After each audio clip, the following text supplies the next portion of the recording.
Banten adalah bagian dari Republik Indonesia, bagian dari Nusantara yang memiliki sejarah yang gemilang.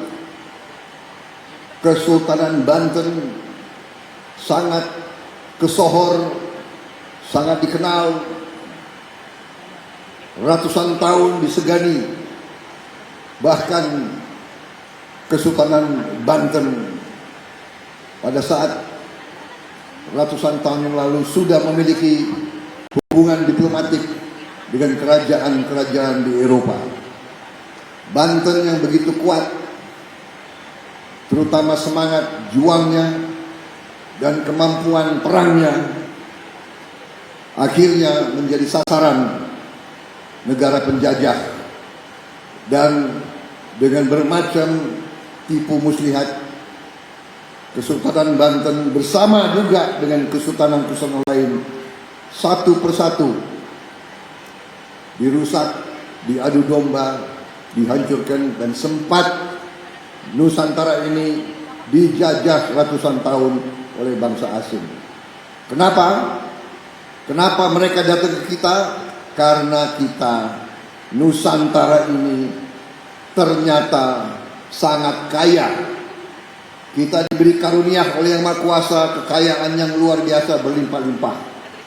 Dan dari dulu silih berganti negara-negara datang ke kita. Bukan kita yang ke Eropa, mereka yang ke sini. Karena kita kaya. Saudara-saudara sekalian, sampai hari ini, sampai masa kita sekarang, ternyata kekayaan kita terus menjadi incaran, jadi lirikan bangsa-bangsa lain.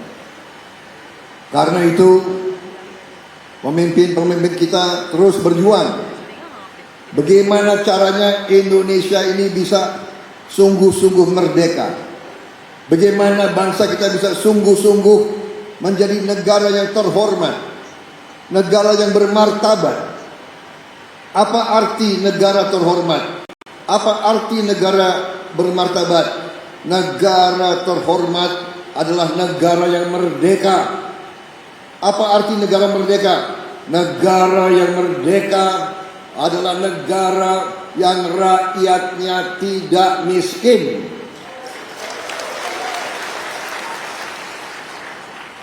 Sebuah negara yang diberi karunia kekayaan berlimpah-limpah oleh Yang Maha Kuasa, kalau rakyatnya masih ada yang miskin, berarti negara itu sesungguhnya belum merdeka sepenuhnya.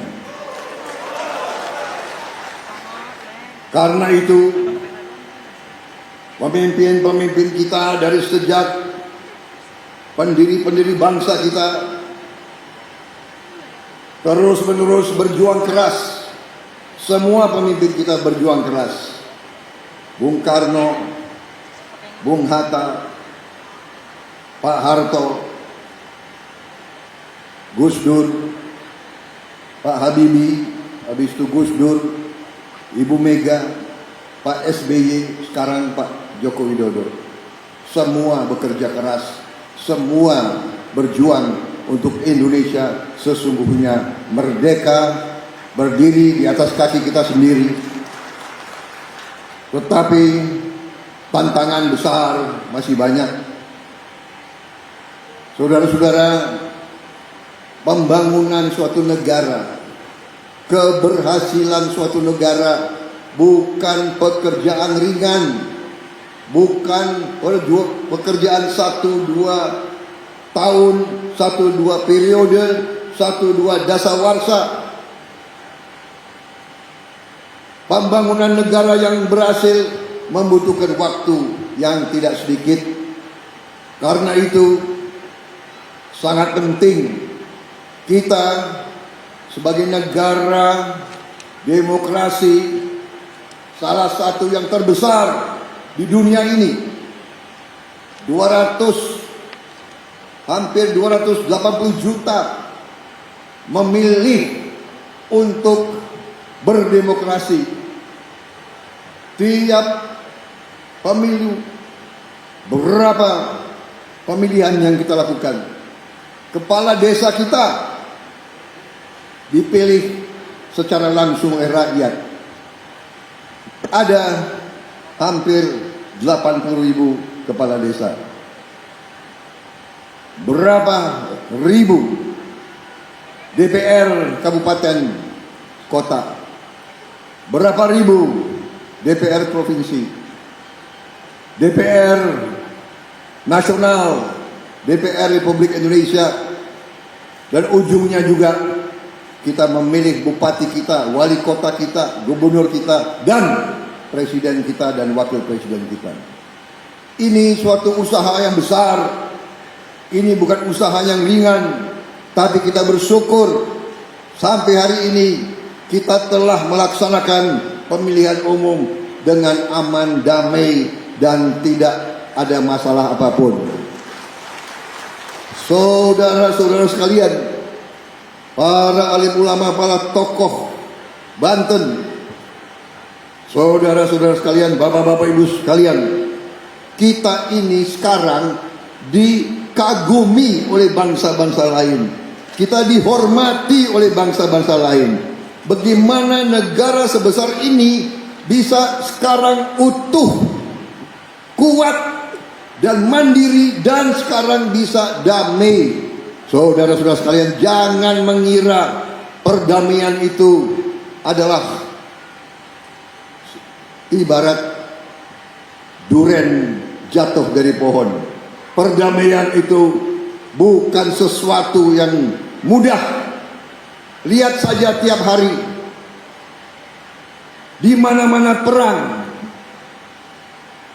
Ukraina, Libya, Sudan, Mali, Yaman, Afghanistan, Suriah, Irak, Chad. Saudara-saudara sekalian, terakhir saudara-saudara kita di Palestina, saat kita bicara di sini, saat kita berkumpul di sini, mereka dihujani bom, rumah mereka dihancurkan, sekolah-sekolah mereka dihancurkan, rumah sakit mereka dihancurkan.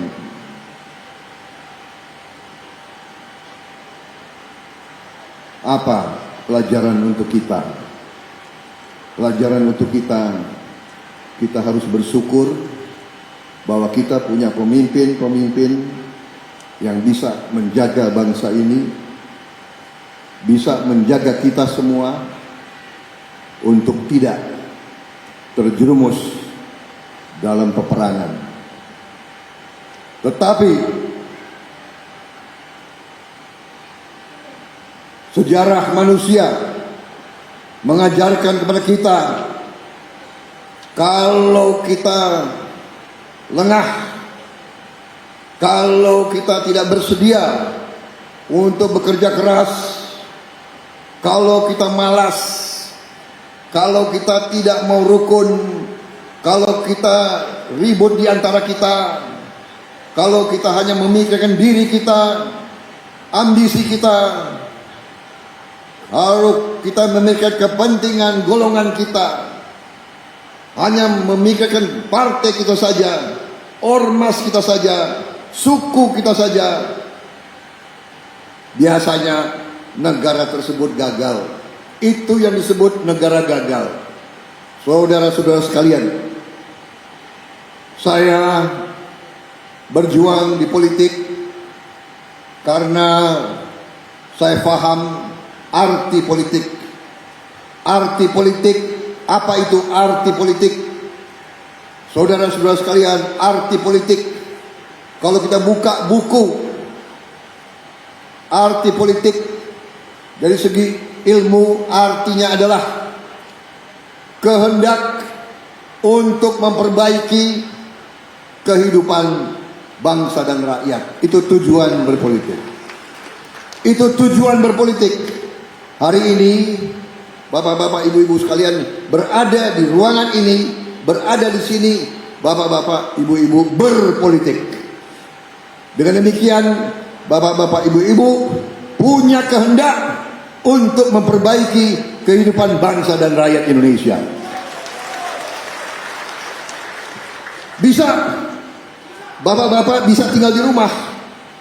Bapak-bapak gak usah ikut-ikut, tidak usah ambil keputusan, tidak usah berpihak. Tapi dengan demikian, sebenarnya dan sesungguhnya bapak-bapak dan ibu-ibu tidak melaksanakan tanggung jawab sebagai warga negara yang baik. Kalau saudara tidak mau berpolitik, saudara tidak boleh mengeluh kalau kehidupan rakyat tidak bagus.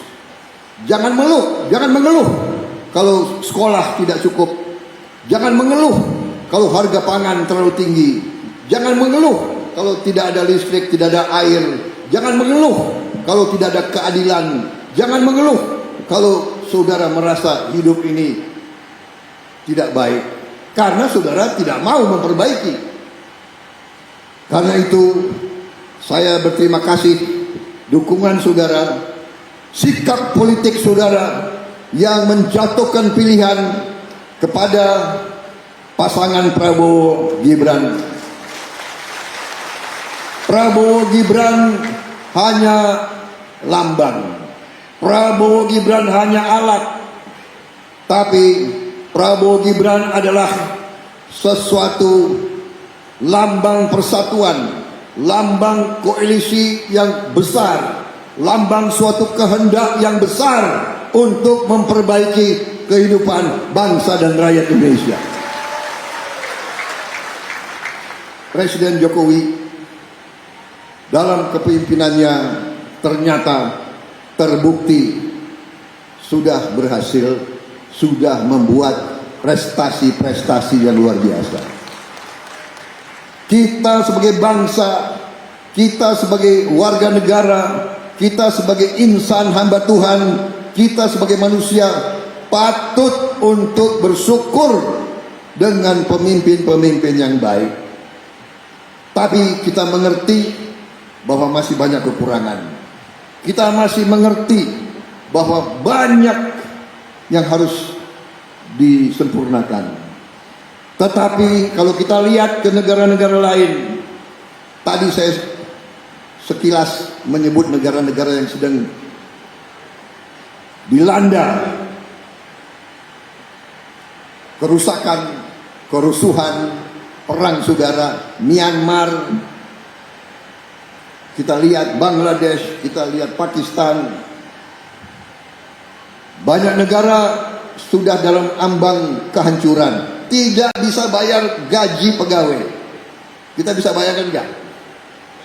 Kalau dokter-dokter di rumah sakit gajinya tidak dibayar, perawat-perawat tidak dibayar, polisi tidak dibayar, tentara tidak dibayar. Jadi apa sebuah negara? Jadi di tengah ketidakpastian dunia, di tengah perang Ukraina yang begitu jauh dari kita, tapi mengakibatkan harga pangan naik di seluruh dunia, mengakibatkan harga BBM naik di seluruh dunia, kita masih seperti sekarang. Kita bersyukur, kita harus bersyukur. Tapi kita sekarang sebentar lagi 72 hari lagi kira-kira kita akan mengambil suatu keputusan yang besar. Pada hari itu tidak ada jenderal, tidak ada kopral, tidak ada orang kaya, tidak ada orang miskin, tidak ada pedagang, tidak ada petani. Satu orang, satu suara. Satu orang, satu suara. Kekuasaan ada di tangan rakyat. Dan pada hari itu, pada jam itu, pada menit itu, di depan kotak suara, saudara-saudara, rakyat Indonesia memegang kekuasaan di tangannya, saudara sekalian.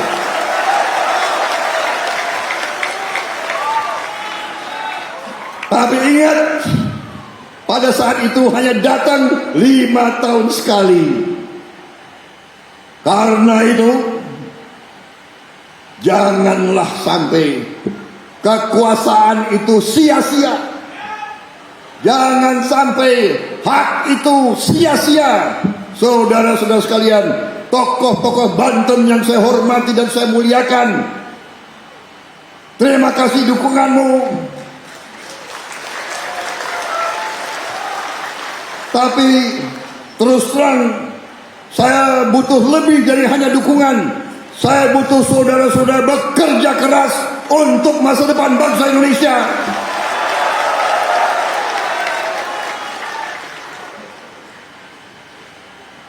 Saudara-saudara sekalian, saya sudah membagi buku saya. Mudah-mudahan sudah diterima. Sudah. Tolong dipelajari, tolong dibaca, tolong dikaji. Di situ adalah peta kita, di situ adalah master plan kita, di situ adalah cetak biru kita untuk Indonesia bangkit menjadi negara makmur. Tujuan Koalisi Indonesia Maju, tujuan Prabowo Gibran bersama dengan AHY, bersama dengan Pak Erlangga, bersama dengan semua tokoh, Pak Zulkifli Hasan, tokoh Anies Mata dan lain-lain.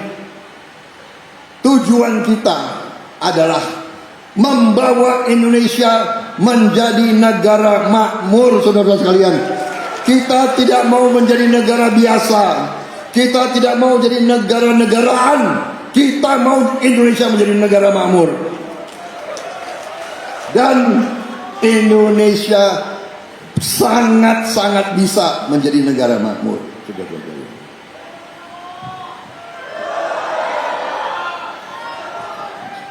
Saya dikasih waktu berapa oleh panitia?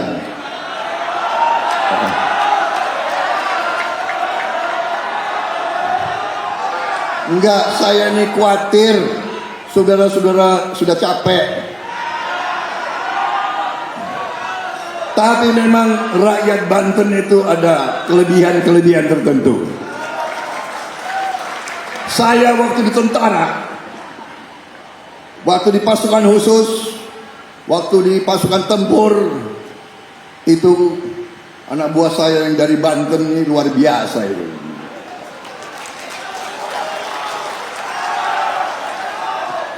Kadang-kadang aneh-aneh juga, susah dipercaya, tapi ya begitu. Saya pernah lihat dengan mata saya sendiri, yang kadang-kadang oleh ilmu perang dikatakan tidak mungkin, ini prajurit Banten ini bikin mungkin gitu.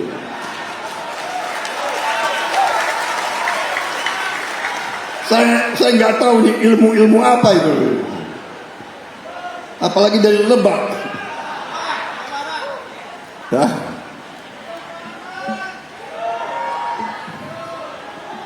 Ini waktu saya dulu berguru, waktu muda masih kurus aku.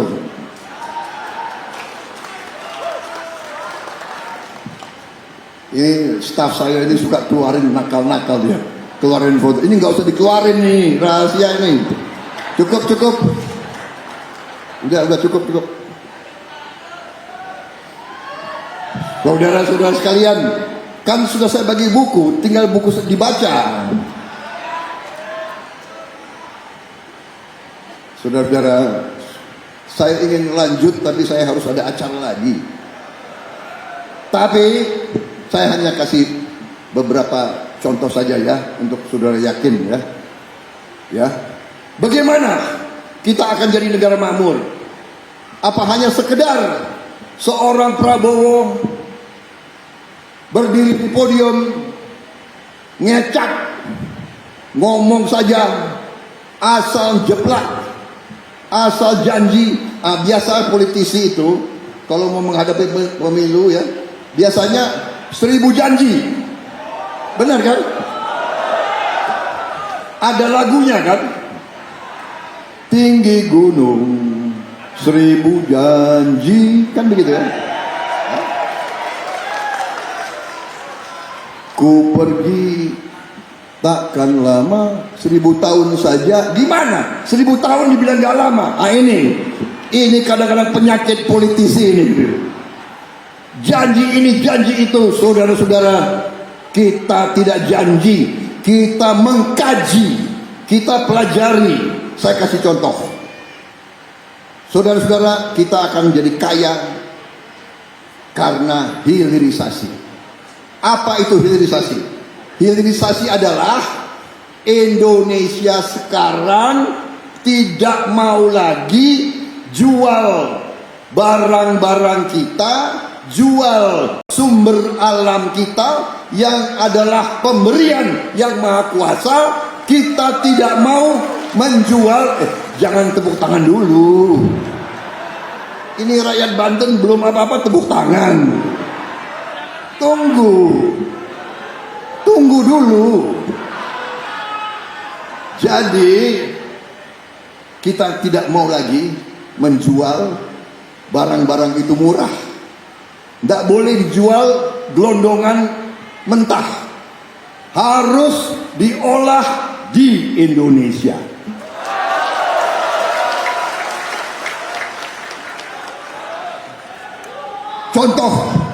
Contoh nikel. Nikel tahun 2017 kita jual masih bahan mentah. 2017 dan sebelumnya. Penghasilan kita sebagai suatu negara 3,3 miliar dolar. Kurang lebih 50 triliun. Tahun 2020 Pak Jokowi Presiden mengeluarkan larangan ekspor nikel. Gak boleh lagi mentah, harus diolah di Indonesia. 2 tahun kemudian penerimaan kita 33,8 miliar. Naiknya 10 kali lipat. Naiknya 1000%, bukan 10%, bukan 20%, bukan 100%, 1000%. Bayangkan. Karena inilah kita bisa atasi COVID. Karena inilah kita bisa sekarang membantu rakyat miskin. Saudara-saudara sekalian, saudara tahu saya dulu rivalnya Pak Jokowi. Iya kan? Kalah lagi. 2 kali lagi kalahnya. Nah, gimana sih? Rakyat Banten ini orang kalah diketawain. Sedih dong. Pak, kalian ketawa aku kalah ya. Tapi masalah kalah dan menang itu urusan belakang. Yang penting rakyat Indonesia yang menang. Saudara-saudara, bangsa-bangsa lain, negara-negara lain bingung lihat Indonesia. Saya keliling, mereka kaget, mereka tanya, Jenderal Prabowo, Anda kan lawannya Jokowi, kenapa Anda bergabung? Saya jawab, itulah Indonesia, saudara-saudara. Pak Jokowi menang, biasanya di negara lain yang menang menghabisi yang kalah. Tapi Pak Jokowi mengajak saya bergabung, mengajak saya, mari kita kerja untuk rakyat Indonesia. Saya berpikir, benar juga ya. Mau presiden kek, mau pokoknya kalau kita diminta bekerja untuk rakyat Indonesia, kita harus siap bekerja untuk Indonesia. Akhirnya saya jadi Menteri Pertahanan. Saudara-saudara sekalian, dengan bergabungnya kita, Indonesia jadi tenang, Indonesia disegani, Indonesia dihormati oleh tetangga-tetangga kita. Di tetangga-tetangga kita sering ribut. Bahkan di negara mbahnya demokrasi, Amerika Serikat, ada calon presiden yang kalah, sampai hari ini tidak mau mengakui bahwa dia kalah, dan negaranya sangat bersih tegang, negara masih bersih. Dan kalau lihat berita di negara mbahnya demokrasi, hampir tiap hari tembak menembak, orang tidak berdosa ditembak, dibunuh di mana-mana. Saudara-saudara, apa yang ingin saya sampaikan? Itu rahasia, itu kunci dari keberhasilan. Kunci dari kita menjadi makmur adalah kalau pemimpin-pemimpinnya bisa rukun, bisa kerjasama demi rakyat. Saya selalu mengajak, mari kita bersatu. Dan saya sendiri sudah mengalami. Dari dulu saya difitnah terus, saya heran juga. Kenapa aku difitnah terus? Dulu saya dituduh mau kudeta. Saya tentara, saya dibilang mau kudeta, mau ambil alih. Padahal saya tidak ada niat kudeta. Tidak ada niat. Karena saya ambil sumpah untuk menjaga Pancasila dan Undang-Undang Dasar 1945. Bagaimana seorang prajurit yang mengambil sumpah dan dia mengajarkan anak buahnya untuk setia kepada negara, bangsa, Pancasila dan Undang-Undang Dasar 45, bagaimana kok dia harus melanggar? Saudara-saudara, jenderal-jenderal Indonesia tidak seperti itu. Jenderal-jenderal Indonesia setia kepada Undang-Undang Dasar 45, setia kepada Pancasila, setia kepada bangsa, setia kepada rakyat, dan akan memberi, jangankan jabatan dan pangkat, memberi nyawanya pun kita rela memberi untuk rakyat Indonesia. Tadi saya beri contoh satu, nikel. Kami punya peta, kami punya rencana 21 komoditas, 21 bahan baku yang sangat strategis. Kita sudah punya rencana, kita sudah punya kajian, kita sudah punya peta ke depan yang kita beri nama pohon industri. Indonesia ingin jadi negara industri. Kita tidak mau jadi negara pasar untuk barang orang lain. Saudara-saudara sekalian, batu bara, nikel, timah, tembaga, kelapa sawit, kelapa, semua ada di kita. Saudara-saudara, ini yang kita sebut pohon industri. Bisa dilihat kalau diolah, tahap pertama diolah naik 2 kali lipat nilainya. Diolah lagi menjadi 7,9 kali nilainya. Diolah lagi menjadi 14 kali nilainya. Dan ujungnya bisa 77 kali naik. Bukan 1000%, 7000% naiknya, saudara-saudara. Masa depan kita gemilang. Kita akan jadi negara industri. Kita nanti tidak mau jadi pasar untuk barang orang lain. Saudara-saudara sekalian, kita akan punya mobil buatan Indonesia sendiri. Sekarang saya diperintah oleh Pak Jokowi, kita sudah merintis, kita sudah bikin Jeep buatan Indonesia sendiri, buatan kita sendiri. Dan bulan-bulan ini akan produksi masif, massal. Kita beri nama Jeep Maung. Saya memberi tawaran ke Pak Presiden 5 nama, beliau yang pilih Maung. Beliau bilang, Menhan, kalau milih nama yang singkat, yang sederhana, yang memiliki arti yang kuat. Beliau pilih Maung, harimau. Dan karena ini dibangun di Bandung, Jawa Barat, akhirnya pakai nama Maung Sunda. Harimau, macan. Sudah, kita sudah, ini buatan Indonesia.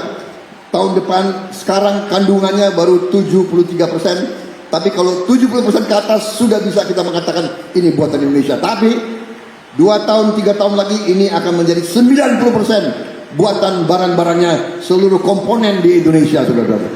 Tapi kita tidak mau hanya Jeep, kita mau nanti mobil sedan, mobil pick up, mobil truk, semuanya, motor-motor harus buatan Indonesia.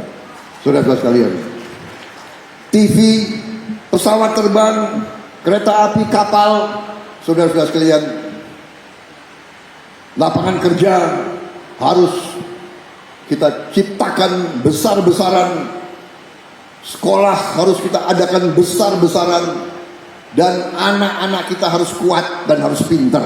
Untuk itu kami merancang, apabila diberi mandat oleh rakyat, kami akan menyiapkan program memberi makan dan minum susu untuk semua anak-anak Indonesia. Di semua sekolah, sekolah negeri, sekolah swasta, sekolah-sekolah di pesantren, semuanya akan kita beri makan siang dan susu. Dan bukan itu saja, ibu-ibu yang hamil pun akan kita memberi dukungan gizi, karena dia sudah mengandung 9 bulan anak-anak Indonesia. Kita sekarang tidak mau lagi ada anak Indonesia yang kurang gizi. Tidak mau lagi ada anak Indonesia yang stunting. Stunting tidak boleh ada lagi istilah itu di bumi Indonesia. Kita juga akan menghilangkan kemiskinan, dan kita harus berantas korupsi sampai ke akar-akarnya, saudara kalian. Saudara-saudara, saya udah dipelototin oleh ajudan saya, berdiri di depan saya dengan mata yang melotot. Dulu beliau ini ajudannya Pak Jokowi, tapi Pak Jokowi entah punya apa, niat baik terhadap saya, ajudannya dikasih ke saya.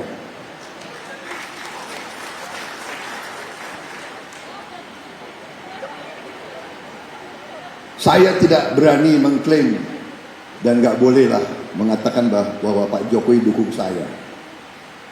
Tapi kira-kira bapak-bapak bisa hitung sendirilah. Kira-kira ya. Tapi enggak. Kita berdiri di atas program kita. Kita lanjutkan programnya Pak Jokowi, dan kita sempurnakan, dan kita bawa Indonesia menuju Indonesia Emas 2045. Baik, saya inginnya bicara 2 jam lagi, saudara-saudara. Tapi saya benar-benar harus berangkat. Saya pakai helikopter, cuaca sudah kelihatan itu, jadi saya minta izin. Saya tutup sambutan saya dengan menyesal karena saya ingin lebih lama bicara, tapi saya masih ada acara di Jakarta. Maklum, kita hanya punya 70 sekian hari. Kita harus menyapa sebanyak mungkin rakyat kita. Terima kasih rakyat Banten. Terima kasih para alim ulama, kiai-kiai besar yang saya hormati, saya banggakan, para ustadz-ustazah, para aktivis, para kader-kader Koalisi Indonesia Maju. Terima kasih dukunganmu. Terima kasih, dan saya minta bantuanmu. Turunlah ke rakyatmu, turunlah ke lingkunganmu, turunlah ke saudara-saudaramu, sampaikan pandangan-pandangan kami Koalisi Indonesia Maju, pandangan-pandangan Prabowo Subianto dan Gibran Rakabuming Raka, dan seluruh kawan-kawan kita, tokoh-tokoh kita. Di kita adalah masa depan Indonesia. Di kita adalah tokoh-tokoh, saya yakin Saudara Agus Harimurti akan muncul di tingkat nasional dan tidak lama lagi.